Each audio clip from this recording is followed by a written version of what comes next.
આકાશવાણી ભુજ સ્થાનિક સમાચાર વિરલ રાણા વાંચે છે.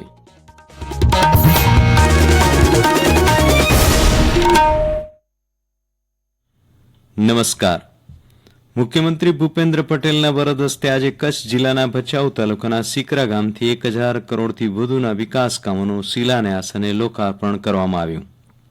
મુખ્યમંત્રીએ સિકરા ખાતે આયોજિત કાર્યક્રમમાં 996 કરોડ રૂપિયાના 12 કામોનું ઈ ખાતમુહૂર્ત તેમજ 11 કરોડ રૂપિયાના 8 કામોનું ઈ લોકાર્પણ કર્યું.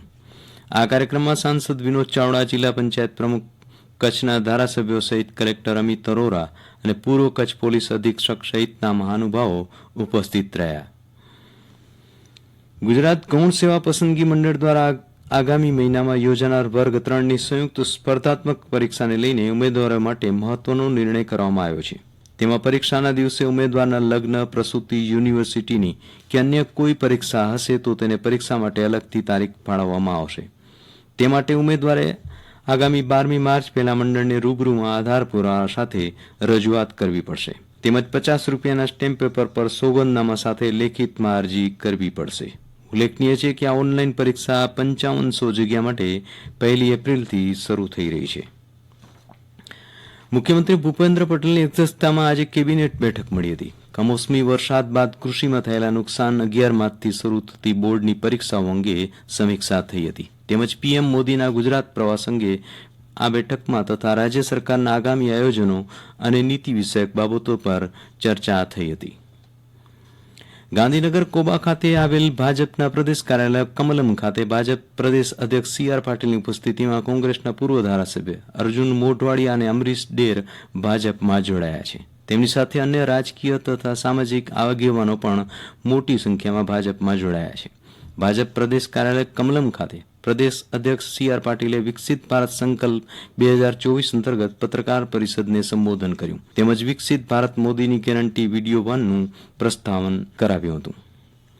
ગાંધીનગર સ્થિત ઇન્સ્ટિટ્યૂટ ઓફ સિસ્મોલોજી રિસર્ચ સેન્ટરના જણાવ્યા અનુસાર આજે વહેલી પરોઢે 3:04 દુધઈથી 25 કિલોમીટર ઉત્તર પૂર્વ દિશાએ રણકાંધીએ 3.2ની તીવ્રતાનો ભૂકંપના આંચકાથી કચ્છની ધરા ધ્રુજી ઉઠી હતી. ભુજ તાલુકાના ખરોડની ઉત્તર દિશાએ રણકાંધી તરફ કેન્દ્રબિંદુ ધરાવતા આંચકાની અસર સ્થાનિકે વર્તાઈ ન હતી. અવારનવાર આવતા આંચકાથી લોકોમાં ચિંતા ફેલાઈ હતી.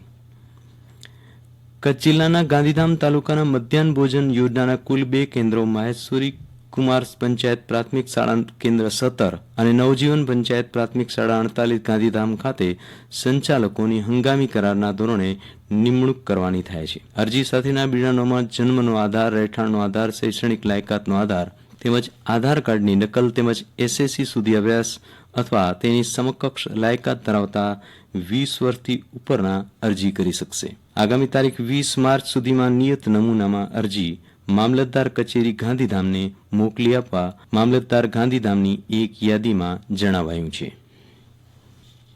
માર્ચ 2024 માસનો વાહનોનો ફિટનેસ રિન્યુ કરાવવા અંગેનો કેમ્પ તારીખ 7 માર્ચના નખત્રાણા તેમજ 14 માર્ચના નલિયા અને 16 માર્ચના મુન્દ્રા તેમજ 30 માર્ચના માંડવી ખાતે યોજવામાં આવશે. આ કેમ્પના સ્થળે સવારે 11થી બપોરના 2 વાગ્યા સુધી તમામ પ્રકારના વાહનોનું ફિટનેસ રિન્યુ કરી આપવાની કામગીરી કરી આપવામાં આવશે.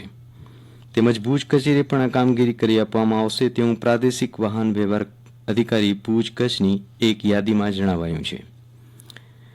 જિલ્લાના જાહેર સ્થળોએ વગર પરવાનગીએ ધરણા, રેલી, સરઘસ કે દેખાવો જેવા કાર્યક્રમમાં 4 કે વધુ માણસો એકઠા ન થાય અને સુલેહ શાંતિનો ભંગ ન થાય તેમજ જિલ્લા અને તાલુકા સેવા સદને પોતાના કામ અર્થે આવતા નાગરિકોને કોઈ અગવડતા ન પડે તથા કાયદો અને વ્યવસ્થાની પરિસ્થિતિ જળવાઈ રહે તે હેતુસર તાલુકા અને જિલ્લા સેવા સદનના પરિસરની 100 મીટરની ત્રિજ્યાના વિસ્તારમાં કોઈ મંડળી બનાવી રેલી, સરઘસ કે માટે પ્રતિબંધ ફરમાવવામાં આવેલ છે.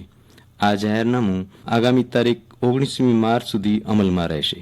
આ જાહેરનામાનો ભંગ કે ઉલ્લંઘન કરનાર શિક્ષાને પાત્ર ઠરશે. અને આ સાથે સ્થાનિક સમાચાર પૂરા થયા. નમસ્કાર.